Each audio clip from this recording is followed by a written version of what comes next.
Therefore Allah's mercy is coming down. So it is a time when the dua is responded to, when rain falls. In one narration, the Prophet ﷺ, when rain was falling, he took his cloak and he put it out into the rain so it became wet. He was sitting in a shaded, sheltered area. He took his cloak and made it a little bit wet. The Sahaba said, why did you do this, Ya Rasulullah?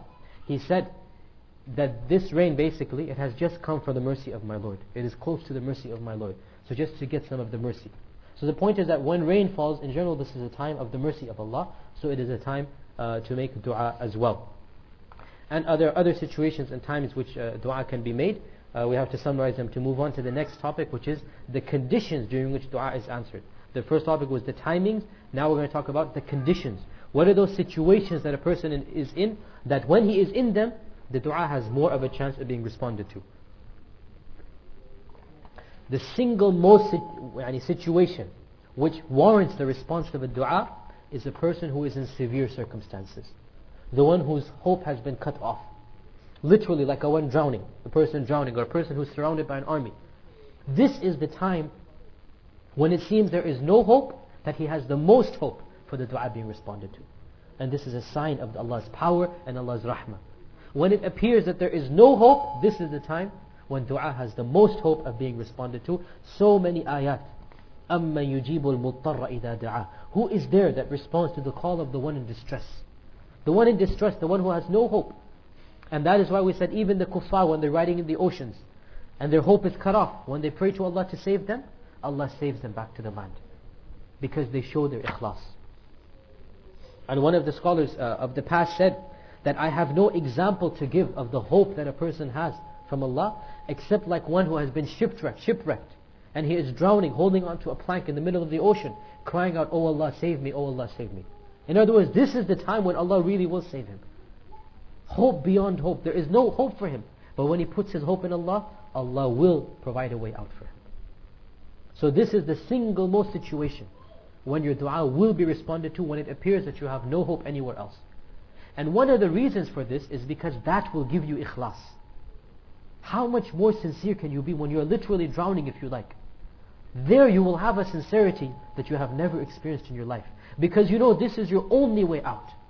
So when you show that sincerity, Allah subhanahu wa ta'ala then responds to that sincerity and saves you from that position, that situation. And like we have quoted before, so many of the prophets. The Prophet Yunus is a primary example of this. All hope is cut off, lost in the depths and darknesses of the ocean. No one can hear or see him. No one even knows of his situation. Drowning in the stomach of a whale. وَنَادَى فِي الظُّلُمَاتِ أَن لَا إِلَهَ إِلَّا أَنْتَ سُبْحَانَكَ إِنِّي كُنْتُ مِنَ الظَّالِمِينَ. He calls out from the darkness. Allah Himself calls it darkness. The darkness of the world, the darkness of the depths of the ocean, the darkness of the night, the darkness of the storm. The depths of the darkness. He calls out, لا إله إلا أنت سبحانك إني كنت من الظالمين. And this is a dua we will learn. It is a dua that is responded to. لا إله إلا أنت سبحانك إني كنت من الظالمين. So when he made this dua, Allah subhanahu wa ta'ala responded to his dua and saved him from that situation. Yet another instance or another occasion that a person, when he is in, his dua is responded to, is when other people have wronged him. The mazloom. When other human beings have taken his right away from him. In this situation, his dua is responded to. The Prophet ﷺ said, "Fear the dua of the one who has been wronged, for it goes to the skies faster than lightning, faster than sparks of light. It is raised up faster than light itself is raised up." In another hadith he said that 3 people's dua are never rejected. The one who is fasting until he breaks his fast, the just ruler, and the one who has been wronged. His dua, Allah raises it above the clouds, and the doors of the skies open up for it, and Allah Himself says, وَعِزَّتِي وَجَلَالِي لَأَنصُرَنَّكِ وَلَوْ بَعْدَ حِينٍ. By my honor and glory I will help you, even if it's after some time, even if after some period, but eventually I will respond to your plea. Once again showing you that Allah is the Rabb. He cannot stand injustice. Allah cannot stand tyranny and dhulm. Whenever tyranny and injustice and oppression exists, Allah subhanahu wa ta'ala will of a surety respond to that dua. And by the way, as a side point here, nothing to do with the topic, or maybe it is to do. This is of the most clear indications that insha'Allah our brothers in Palestine and Kashmir, of a surety they will be answered. Because they have been oppressed worse than animals, dogs and cats. They have been oppressed, the like of which it is not even imaginable. And instead of helping them, the non-Muslims, instead of even having some sympathy for them, their sympathies are towards the tyrants. They are helping the tyrants and the oppressors. And it is not possible that Allah can allow this dhulm to go on like this. They have broken all bounds of humanity, what they have done. Therefore, cheer up and have hope that after this, insha'Allah, the light at the end of the tunnel is very close.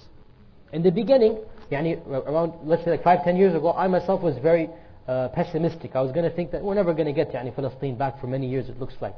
But in the events of the last year or two, the extreme oppression and injustice, I have changed my mind.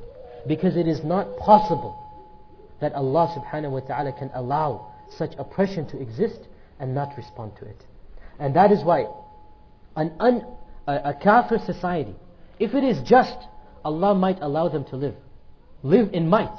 But when it becomes unjust, no matter how powerful it is, when it becomes tyrannical, that Allah destroys that kafir society. He might allow the kafir society to live because of justness. Allah loves justness. But Allah does not stand in justice. So the kafir society, when it becomes unjust and oppressive, then that kafir society must be destroyed. Never has there existed in human history, even, look at it yourself, never has an oppressive regime lasted for a long time. Maybe a generation at most. When Fir'aun is doing all of his tyrannies, Allah allows him. But when he starts killing those babies, when he gave the commandment to kill those babies, then his death came from one of those babies that he ordered to be killed, Musa alayhi salam. When you reach the limit of oppression, that is where the straw will break, as they say. So as a side point, inshallah, cheer up and have hope. The end of these countries is very close. These oppressive countries that are oppressing the Muslims, it cannot last for too long. Inshallah, obviously this doesn't mean we shouldn't do anything. Don't take this as this. Of course we do it. But inshallah, the end for these countries is very close. Because Allah does not allow this injustice to exist. Coming back to the topic, like we said, the dua of the one who has been wronged, it is responded to. Obviously, we're talking about the dua that is done against the one who wrongs him. Someone has unjustly stolen your money, tricked you, embezzled you. Someone has done something against you. You make a dua against him, Allah will of a surety respond to that dua. This is Allah's justness, Allah's mercy. When the weak have no weapon, Allah becomes their weapon. You have nothing you can do to get your rights back, Allah will take your rights back on your behalf. Sa'd ibn Abi Waqqas,